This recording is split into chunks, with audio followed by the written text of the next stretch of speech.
So, Lindsay, what impact does the Department of Public Enterprises say the pandemic has had on SOE so far?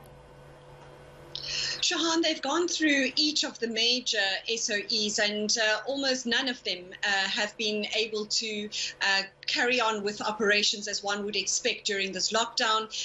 The Deputy Minister, Phumela Moswale, singling out Eskom in particular, the only SOE to be able to do some kind of maintenance work which might stand it in good stead in future, but it is battling under the already strained conditions of being able to generate any revenue. Without the economy functioning, demand is lower. We know that even before this lockdown, Eskom was experiencing all these troubles with regard to getting revenue from municipalities and other customers who are not paying. So that has been a problem that's highlighted to Parliament this afternoon. And also, of course, as we know, the airlines, we've already heard in Parliament last week the problems that the airlines are undergoing even before the lockdown when SAA was placed into business rescue, with all flights now grounded, and we're not sure when they'll be able to fly again. And of course, SA Express under provisional liquidation. And then there's also the case of Transnet, probably the more successful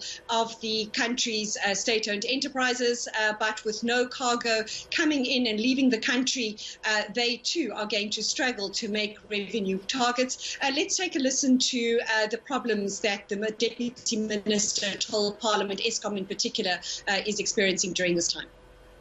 The closing down of economic activity meant that the new challenge for Eskom would be inability to raise revenues.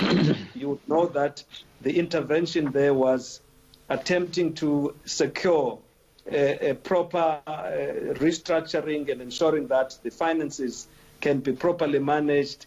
The situation, I'm saying, in as much we could have had relief in that there was time to do further operational maintenance of some of the plants, such that when the economy restarts, I'm sure we would have much better levels of energy availability going forward.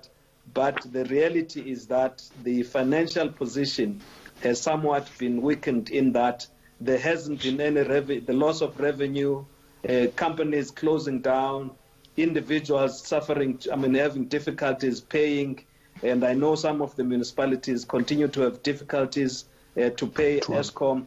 All of that has impacted in the ability of Eskom to raise the required revenues.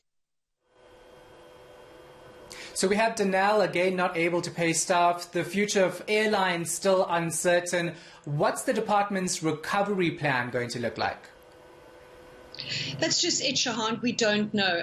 Like many other departments who are appearing before Parliament during this time, talking about their strategic plans and their budgets, they're really waiting for Treasury to come forward and indicate what kind of budgetary slashes they might have to contend with. We heard in Parliament today that 37 billion rand that the Department of Public Enterprises will receive through the budget, 33 billion of that will go to Eskom and smaller amounts to other state-owned companies, 3.8 billion rand to SAA. But in terms of Denel, for some reason, the department believes that Denel can be turned around, that it can be one of the country's more successful state-owned enterprises. And the reason it's offering for not being able to pay salaries, again, we know that this is a perpetual problem that Denel experiences. Parliament hearing this afternoon that all its money and all its cash is tied up in orders that it's now not able to complete during the lockdown, or it's awaiting money for orders that have been placed. And then also Parliament hearing that they really need to diversify their clients. They've been really stuck in producing for the Arab Emirates, for Saudi Arabia, the Middle East, and Parliament hearing that they need to look at the new kinds of clients that they can bring on board. As far as the airlines go, as we know, SAA really is stalemate at this time between the department and SA and the business rescue practitioners for SAA waiting for a concrete plan on the future. But MPs did want to know from the department why it was not opposing the liquidation of SA Express. And again, the department telling Parliament that the reason for this is that they simply don't have the cash to bridge the gap. They've set some money aside for liabilities that might be incurred as a result of having to return leased aircraft. But other than that, they were letting this process unfold and see where it goes. So right now, Shahan, no real recovery plan to deal with the future of state-owned enterprises in a post-COVID world. All right, so no real recovery plan in the long term, but does the department have a plan right now to at least counter the effects of the pandemic?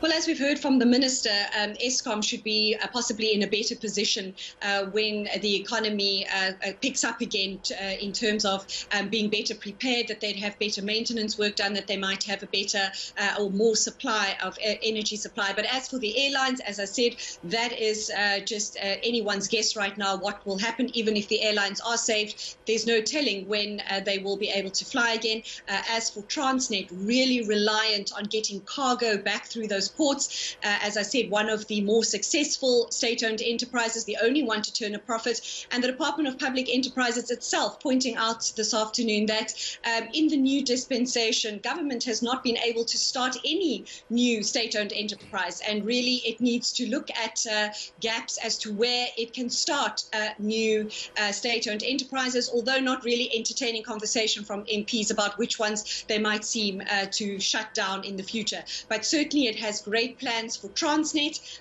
but it's very reliant on the economy starting up again. Let's take a listen to the Deputy Minister again on his thoughts on Transnet.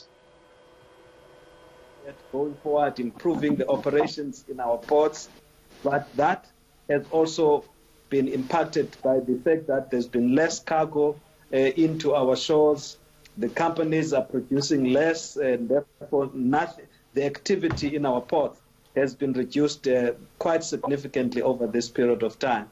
Going forward, the recovery is going to be one of those things we shall be looking at, because it wouldn't be with as much speed. It will depend on how the opening up of the economy is going to be controlled, managed going forward. All right, definitely a worrying situation. We're going to leave it right there. Lindsay Dentlinger is in Cape Town.